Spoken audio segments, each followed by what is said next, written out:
The Volkswagen Atlas is redesigned for 2024, and with it comes a new interior, new exterior styling, a new engine. But what's sticking around is that there are two versions. The regular Atlas has 3 rows and seating for up to 7, and the Atlas Cross Sport has 2 rows and seating for 5. But the changes go much deeper than the number of seats, so let's take a look at what you get and what you don't get in the Atlas Cross Sport.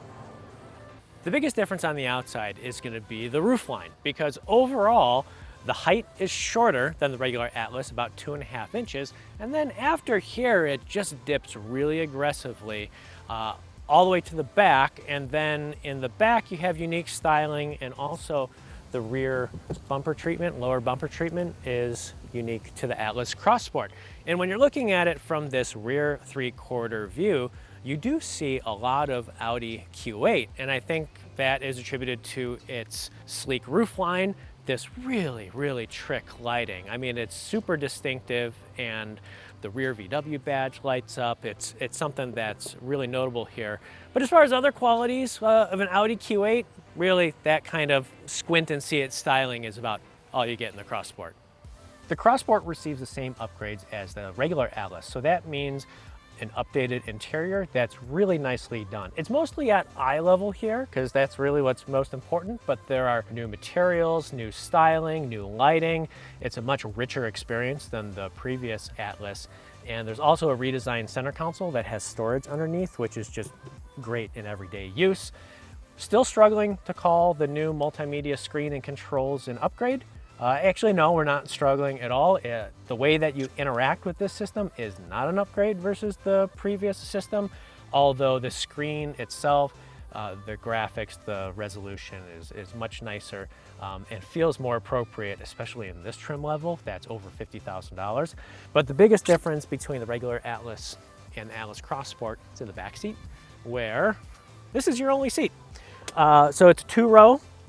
There's room for 3 back here, and while this does recline, it doesn't slide, and that's kind of a bummer, because the Atlas 3-row, the second row slides and gives you more cargo versatility. So the Atlas has a lot of room in the second row, so you can slide it forward and have more cargo room and still not really sacrifice too much room. But the Atlas Cross Sport doesn't have that function, which is kind of a bummer. And otherwise though, there's also less headroom because of that lower roofline. Still, there's a lot of room to give from the regular Atlas, so I'm still very comfortable here in the back seat. Another thing you're not getting in the Atlas Cross Sport that you are in the Atlas is a rear climate control for backseat passengers. It's just not offered on the Cross Sport at all. So that aggressive and shorter roofline also has implications in the cargo area, where there's less cargo space than the 3-row Atlas. Now, this is still a lot of cargo space for a 2-row SUV, but it does cut into cargo space and you lose that sliding second row functionality. So if you do need more while keeping passengers in the back seat, you don't have that option. The cargo specs have not changed from the previous version to this version, and in our testing of the previous version, we observed 44% more cargo area in the regular Atlas. So again, that's one of the hits you're going to take going to the Cross Sport. And there are a couple other ways on how the Cross Sport is different than the regular Atlas, specifically how it drives. The Cross Sport is 300 pounds lighter in this top SEL Premium R-Spec trim level, and that's a significant weight savings. It gets 1 mile per gallon better in combined EPA ratings to 22 miles per gallon combined. And perhaps most notable, for 2024, you don't have to choose between power and performance in the turbo 4-cylinder because, well, it's the only engine offered, and this is a new engine that makes its maximum power on regular octane gasoline, which is a change from the previous version where the maximum advertised power ratings only came on premium. So I know I've been talking about what the Atlas Cross Sport doesn't have, but that also means you're saving money.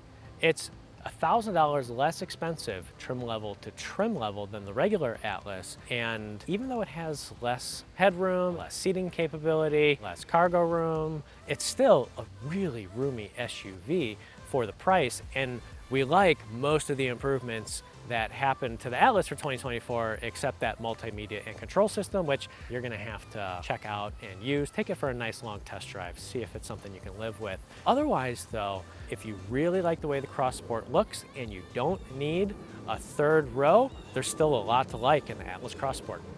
For more Cars.com expert reviews, be sure to like, subscribe, and turn on notifications.